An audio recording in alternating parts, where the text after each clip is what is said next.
శ్రీమద్భగవద్గీత 4వ అధ్యాయం జ్ఞానకర్మ సన్యాసయోగం 7వ శ్లోకం.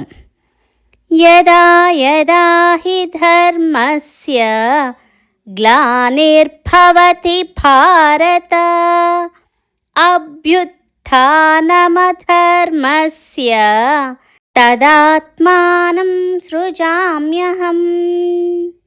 ఈ శ్లోకం యొక్క తాత్పర్యం: శ్రీకృష్ణుడు ఈ విధముగా పలికెను: ఓ భారత అనగా అర్జున, ధర్మమునకు హాని కలిగినప్పుడు, అధర్మము మితిమీరి పెరిగిపోవుచున్నప్పుడును నన్ను నేను సృజించుకుందును, అంటే సాకార రూపముతో ఈ లోకమును అవతరింతును.